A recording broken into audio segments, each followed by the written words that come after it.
I stepped off the plane at Phoenix Sky Harbor Airport on a Tuesday afternoon, exhausted down to my bones. 3 weeks in Honolulu sounds like paradise, but I'd spent every one of those days in a hospital room watching my wife of 40 years fight through her second round of chemotherapy. Sarah insisted I go check on my brother while she started radiation treatments. "Danny needs you," she'd said. "I'll be fine for a few days." I should have called him from the airport. I should have texted, but my phone had died somewhere over Nevada, and honestly, I just wanted to get home, plug everything in, and sleep for about 15 hours straight. The Uber dropped me off at my house on Camelback Road around 4 in the afternoon. August heat hit me like a physical force when I opened the car door. Even after 3 decades in Phoenix, that summer blast still took my breath away. I grabbed my suitcase from the trunk and noticed Danny's truck in my driveway. That was odd. My brother lived 15 minutes away in Scottsdale, and we'd agreed he'd stay at his own place while I was gone. But maybe he'd stopped by to check on things. I unlocked the front door and stepped into the blessed cool of air conditioning. "Danny?" I called out. "You here?" Nothing. I wheeled my suitcase into the living room and froze. The place looked like someone had torn through it, searching for something. Couch cushions were askew. Cabinet doors hung open in the kitchen. Papers scattered across my desk. My first thought was burglary, but Danny's truck was outside. My second thought was that my brother's Parkinson's had gotten worse, and he'd gotten confused, disoriented. "Danny!" I yelled louder this time, my old firefighter voice carrying through the house. That's when I heard it, a thump, then another, coming from the garage. I rushed through the kitchen to the garage door and grabbed the handle. Locked. I hadn't locked this door in years. It needed a key, and I kept that key in a drawer because who locks their garage door from inside their own house? "Danny? Is that you?" More thumping, definitely coming from the garage. My heart started pounding in a way my doctor wouldn't like. I ran to the drawer, fumbling through old batteries and twist ties until I found the small brass key. My hands shook as I jammed it into the lock. The door swung open, and the smell hit me first. Urine.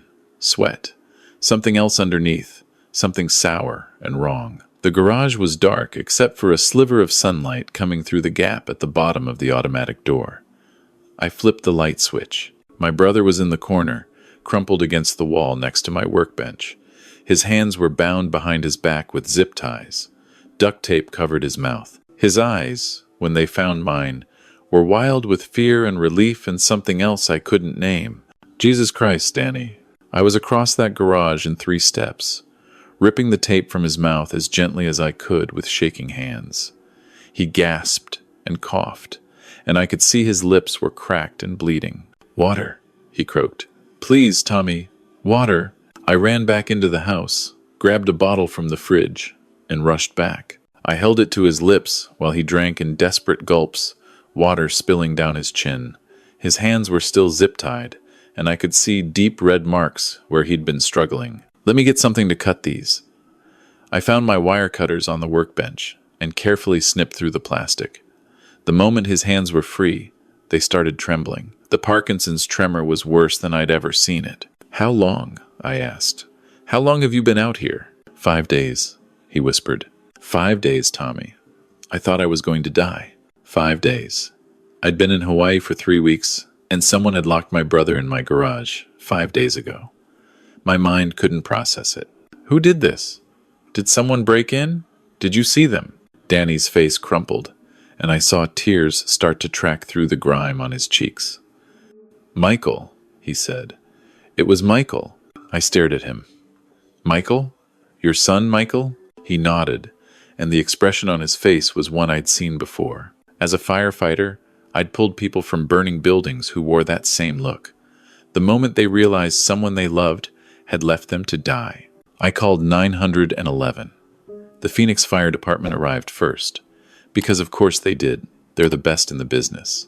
Captain Rodriguez, who I'd worked with for 15 years before I retired, took one look at my brother and called for an immediate transport. Then Phoenix PD showed up, and that's when things got complicated. Detective Lisa Morrison was lead investigator.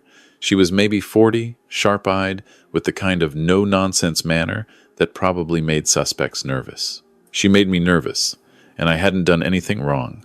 "Mr. Brennan," she said, pulling out a notebook, "I need you to walk me through exactly what happened when you arrived home." I told her everything. The unlocked front door, the ransacked living room, the locked garage, finding Danny bound and gagged, what he'd said about Michael. "Michael Brennan," she repeated, writing, "That's your nephew?" "My brother's son, 38 years old, lives in Tempe with his wife Ashley." "And your brother said Michael did this to him?" "That's what he said." Detective Morrison looked at the garage, at the zip ties on the floor, at the empty water bottles in the corner where Danny must have been rationing what little he had. "Mr. Brennan, I'm going to be straight with you. This looks like attempted murder. Unlawful imprisonment at minimum, but 5 days without adequate food or water. In August, in a garage? Your brother's lucky to be alive." The words hit me like a punch. Attempted murder. My nephew. Danny's own son. "I need to get to the hospital," I said. "I need to be with my brother. We'll need a full statement from both of you. But yes, go. We'll secure the scene here." I rode in my truck following the ambulance to Banner Desert Medical Center, my mind spinning. Michael. I'd known that kid since he was born. Watched Danny raise him alone after Michael's mother died of breast cancer when the boy was 12. I'd been there for Little League games, high school graduation, his wedding.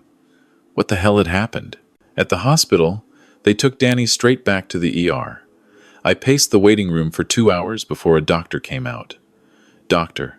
Patel was young, maybe 30, with tired eyes that had probably seen too much. "Mr. Brennan? Your brother is going to be okay, but it was close.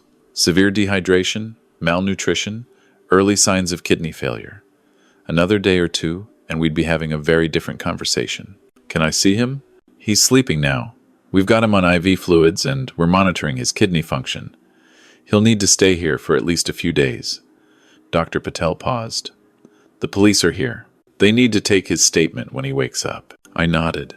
"I'll wait." It was almost midnight when Danny woke up. Detective Morrison was there, along with a younger officer I didn't catch the name of. I sat in the chair next to Danny's bed while he told his story, and with every word, I felt something cold and hard settling in my chest. Michael had come to my house 3 weeks ago, right after I'd left for Hawaii. He told Danny he needed to talk, said it was important. Danny drove over, and Michael was waiting with zip ties and tape. He forced Danny into the garage at gunpoint. "He had a pistol," Danny said, his voice shaky. I couldn't believe it. My own son pointing a gun at me. "Did he say why?" Detective Morrison asked. Danny's laugh was bitter. "Money. It's always money, isn't it? He said I was living too long. Said he needed his inheritance now, not in 10 years when I finally kicked the bucket. He'd lost everything in some cryptocurrency scheme, owed people money, dangerous people. Michael had forged a power of attorney document weeks earlier," Danny explained. He'd been slowly draining Danny's bank accounts, but that wasn't enough. He needed the house. Danny's house in Scottsdale was worth over $700,000 in Phoenix's current market. "He said he was going to get me to sign over the deed," Danny continued. "Said he'd let me starve in that garage until I agreed. But I wouldn't do it. I told him I'd rather die than give him anything." "So he just left you there?" I asked, my voice barely above a whisper. "He'd come back every day, bring a little water, a granola bar, just enough to keep me alive. He kept asking if I was ready to sign. I kept saying no." Danny looked at me with those exhausted, heartbroken eyes. "On day 3, he stopped coming. I thought that was it. I thought he'd decided to let me die and just claim ignorance later." Detective Morrison was writing furiously. "Mr. Brennan, I need to ask you something. Did your son indicate he knew his uncle was returning today?" Danny thought about it. "He knew Tommy was gone for 3 weeks. I think he lost track of the days. He was high on something the last time I saw him. Eyes all wild, talking too fast." The detective stood up. "We're going to bring him in. Do you know where he lives?" Danny gave them the address in Tempe, and I watched the officers leave. I wanted to go with them. I wanted to be there when they put handcuffs on Michael and dragged him away. But I stayed with my brother, because that's what he needed. Danny fell asleep again around 2 in the morning, and I sat there watching him breathe. My phone, finally charged, had 37 missed calls. Most were from Sarah in Hawaii. I called her back, and when she answered, I could hear the fear in her voice. "Tommy? Oh my God, I've been trying to reach you for hours. Is everything okay?" I told her everything. When I finished, there was a long silence on the other end. "I'm coming home," she said. "Sarah, your treatments can wait a few days. My brother-in-law almost died, Tommy. I'm coming home." They arrested Michael at his apartment in Tempe at 4 in the morning. Ashley, his wife, claimed she had no idea what he'd done. Said he'd told her he was taking care of his dad, checking in on him every day. The police didn't believe her, but they couldn't prove she was involved. Not yet. The next morning, I was back at the hospital when Detective Morrison stopped by to give us an update. She pulled me out into the hallway first. "Mr. Brennan, I wanted you to hear this before your brother. We searched Michael's apartment, found the forged POA, financial records showing he'd withdrawn over $120,000 from your brother's accounts over the past 2 months. Wire transfers to offshore accounts, cryptocurrency exchanges, cash withdrawals." My stomach dropped. 120,000? There's more. We found text messages between Michael and a woman named Veronica Cruz. She's his girlfriend. Apparently, Ashley doesn't know about her either. The messages detail the whole plan. Getting the POA, draining the accounts, forcing your brother to sign over the house. They were planning to flee to Mexico once they got the property sold. The property? I felt like I was moving through fog. "You mean Danny's house? And yours?" I stared at her. "What?" The texts mentioned both properties. Apparently, Michael had already forged documents to transfer your house into his name as well. He was just waiting for your brother to sign over his property. Then he was going to file the paperwork for yours while you were in Hawaii. By the time you got back, both houses would legally be his. The world tilted. This wasn't just about Danny. Michael had planned to steal both our homes. My home, where Sarah and I had lived for 28 years, where we'd raised our daughter, where we'd built our life. That's fraud on top of everything else, Detective Morrison continued. Forgery, financial exploitation, identity theft. And given that he left your brother in that garage to die, the DA is considering attempted murder charges. Considering? It's complicated. A good defense attorney could argue he left water, left some food, that he didn't intend for your brother to die. But between you and me, we're pushing for it. What your nephew did was calculated, cruel, and very nearly fatal. I took a deep breath, trying to process everything. What happens now? He's being arraigned this afternoon. Bail hearing tomorrow. Your brother will need to testify eventually, and you'll need to give a formal statement about the condition of your property and what you found when you returned. I nodded, numb. I'll do whatever you need. I went back into Danny's room. He was awake, staring at the TV without really watching it. When I sat down, he turned to look at me. They told you, didn't they? About the money? Yeah, Danny, they told me. I'm sorry, Tommy. If I'd been more careful, if I'd noticed what he was doing. Stop, I said. This isn't your fault. None of this is your fault. But I could see the guilt eating at him, the shame. How do you process the fact that your own child tried to kill you for money? Sarah flew back from Hawaii 2 days later. She walked into that hospital room, took one look at Danny, and burst into tears. Then she hugged him so hard I thought she might hurt him. But Danny hugged her back. And for the first time since I'd found him in that garage, I saw something besides grief in his eyes. You're supposed to be in treatment, he said weakly. I'll go back next week, Sarah said. Right now, you need family. The bail hearing happened on Friday. The judge set bail at $500,000, which Michael's public defender argued was excessive. But the prosecutor, a woman named Catherine Walsh, laid out the evidence methodically. The forgery, the financial fraud, the texts with the girlfriend, the fact that Michael had left his own father bound and gagged in a locked garage in August in Phoenix. Your Honor, Walsh said, this defendant is a flight risk. He has already demonstrated an intent to flee to Mexico. He has a girlfriend we're still trying to locate who was his accomplice in planning this crime. He stole over $120,000, most of which is unaccounted for. And he left his 69-year-old father, who suffers from Parkinson's disease, in conditions that very nearly killed him. I would argue that $500,000 is more than reasonable. The judge agreed. Bail stayed at $500,000. Michael's family didn't have that kind of money. He'd burned through everything. He stayed in jail. Over the next few weeks, more details emerged. Michael hadn't just been draining Danny's accounts. He'd taken out credit cards in Danny's name, forged his signature on loan applications. There was over $200,000 in total fraud, and that was just what the forensic accountants could track. The forged deed for my house was found in Michael's apartment, ready to file. If I'd stayed in Hawaii one more week like Sarah had originally wanted me to, he might have gotten away with it. The title company later told me that once a deed is filed with the county recorder, even if it's fraudulent, it takes months or years to unwind. People have lost their homes that way. Danny was released from the hospital after a week. I brought him to stay at my house, in the guest room where he should have been staying all along. Sarah fussed over him like a mother hen, making sure he ate, monitoring his medications, helping him with his physical therapy. The Parkinson's had gotten worse from the trauma and dehydration, but the doctors said with time and treatment, he'd likely recover most of his function. He didn't talk about Michael much. When he did, it was in this flat, emotionless voice that scared me more than tears would have. It was like something in him had just shut down, the part that knew how to be a father. The trial was set for November. Detective Morrison called me in October to give me an update. They'd found Veronica Cruz, Michael's girlfriend, hiding out in Tucson.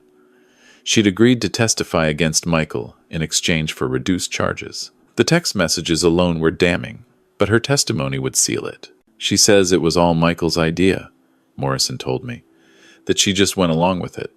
But the texts show she was actively planning how to spend the money. They had it all mapped out. New identities, a condo in Cabo San Lucas, the whole fantasy. Do you believe her? I asked. That it was all Michael? Morrison was quiet for a moment. I think Michael was the driving force, yes.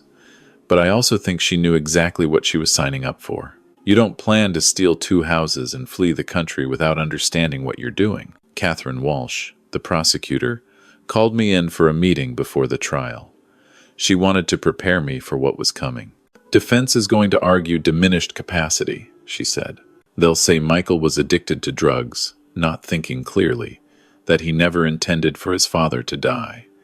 They'll paint him as a desperate man who made terrible choices, but isn't a murderer. He left Danny in that garage for 5 days, I said. In August, in Phoenix. How is that not attempted murder? Walsh nodded. It should be, but juries are unpredictable, especially when it's family. Some people can't wrap their minds around a son trying to kill his father. They look for explanations, justifications. Our job is to show them the premeditation, the planning, the forged documents that were prepared weeks in advance, the girlfriend, the offshore accounts. This wasn't a desperate act. This was calculated. The trial lasted 3 weeks. I sat through every day of it, Sarah on one side of me, Danny on the other. Michael wouldn't look at us. He sat at the defense table in a suit his public defender had probably bought for him, staring at his hands while witness after witness testified.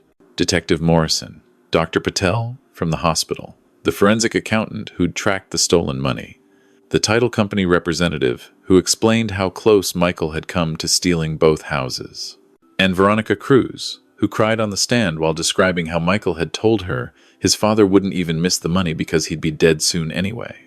Danny's testimony was the hardest to watch. The defense attorney, a young guy named Robert Chen who was just doing his job, tried to poke holes in his story. Suggested maybe Danny had confused things, that the Parkinson's affected his memory, that maybe Michael had been trying to help and things just got out of hand. Mr. Brennan, Chen said gently, isn't it true that your Parkinson's has progressed significantly in the past year? Yes, Danny said. And you sometimes have difficulty with memory, with time perception? Sometimes. But I remember those 5 days perfectly. I remember every single hour. Your son loved you, didn't he? He wouldn't want to hurt you. Danny's voice was steady when he answered. I thought he loved me. I was wrong. The prosecution rested after 2 weeks.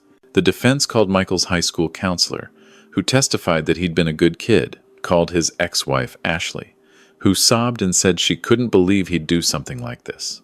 Called a psychologist, who said Michael showed signs of addiction and poor impulse control. None of it mattered. The evidence was overwhelming. The jury deliberated for 6 hours. When they came back, Michael still wouldn't look up. The foreman stood and read the verdicts. Guilty on all counts. Attempted murder, kidnapping, elder abuse, fraud, forgery, financial exploitation. The list went on. I felt Danny's hand grip mine, his tremor worse than ever. Sarah was crying quietly on my other side. I wasn't sure what I felt. Relief, maybe, but no satisfaction, no sense of justice.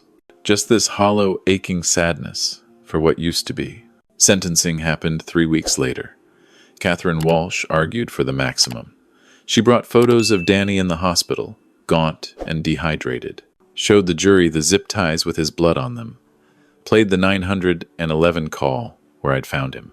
This defendant, Walsh said, betrayed every bond of trust and family. He systematically stole from his father, forged legal documents, and when that wasn't enough, he locked him in a garage and left him to die. He only miscalculated by a day or two. His uncle's early return saved his father's life.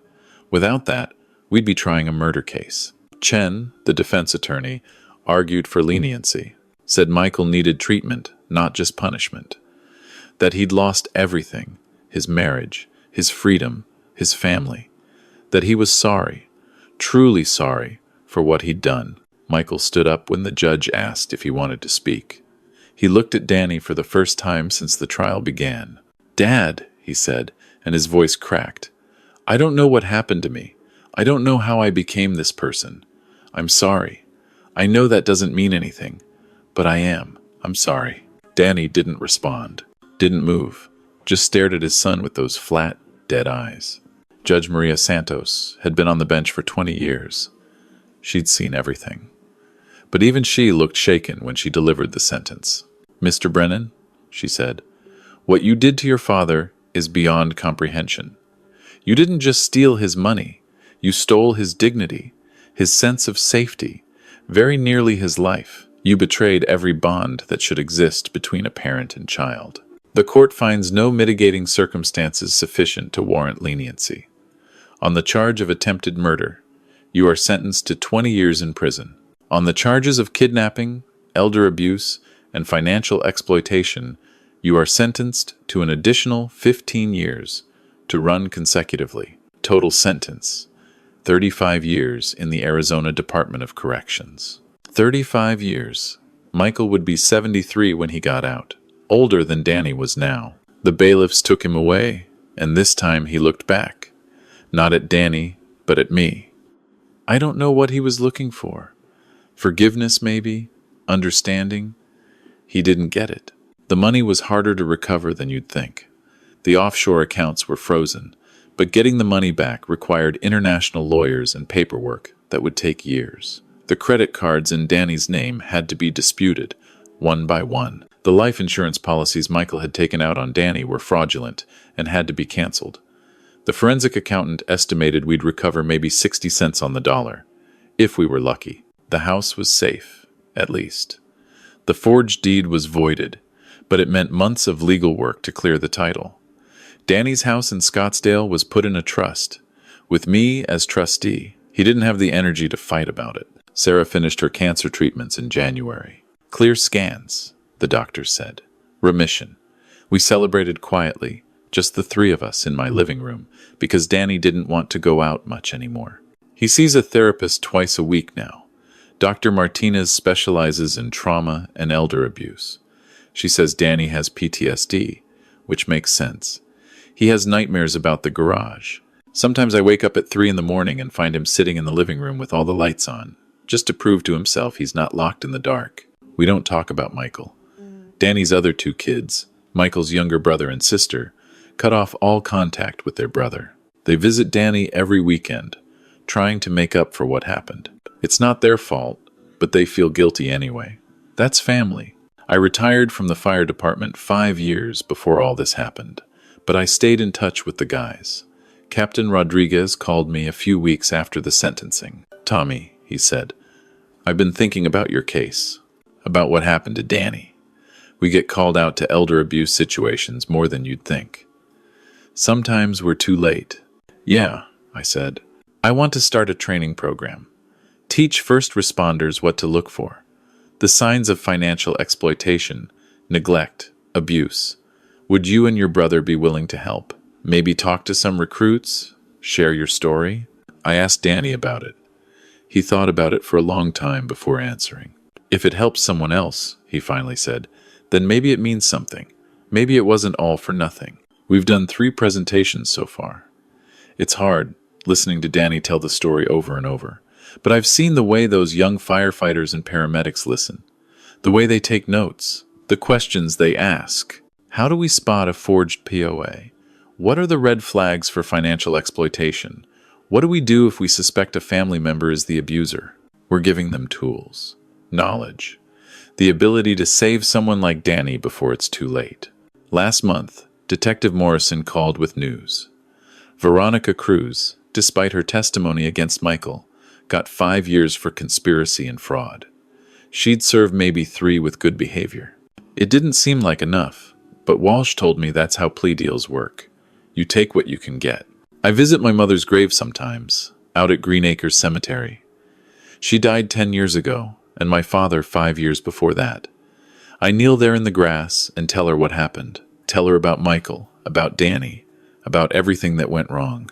And I think about how lucky I am that my parents died before they had to see their grandson become this.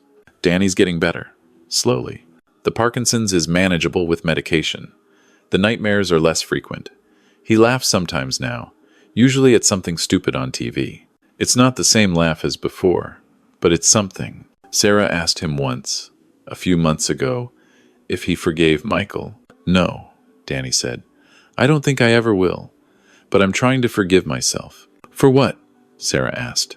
"For not seeing it coming. For being the kind of father who raised a son capable of that.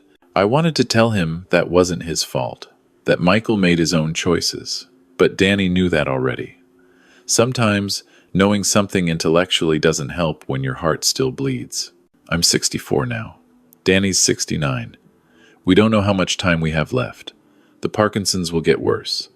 Sarah's cancer could come back. Age catches all of us eventually. But we've learned something from this nightmare. We've learned that family isn't just blood, it's choice. It's showing up. It's sitting in hospital rooms and driving to therapy appointments and making sure the people you love know they're not alone. Michael will be in prison for decades. Maybe he'll find redemption there. Maybe he'll become a different person. I don't know if I care anymore. I used to think justice was about punishment, about making people pay for what they did. But now I think justice is simpler than that. Justice is Danny sleeping through the night without nightmares. Justice is Sarah's clear cancer scan. Justice is sitting on my back porch in the evening, watching the sunset over the desert and knowing that the people I love are safe. That's the only justice that matters anymore. The rest is just noise. Sometimes Danny and I sit out there together, not talking, just existing in the same space. And I think about that garage, about how close I came to losing him, about how one more week in Hawaii would have meant planning a funeral instead of a trial, about all the tiny moments and decisions that add up to a life, or a death, or something in between. I don't have a neat ending to this story. Real life doesn't work that way. Michael is in prison, Danny is healing, Sarah is healthy. And I'm here, grateful for every ordinary day. Grateful that I came home when I did. Grateful that I found him in time. That's all any of us can ask for, really. To find each other in time. To not be too late. To save the people we love before the darkness takes them. I found my brother in time. That has to be enough.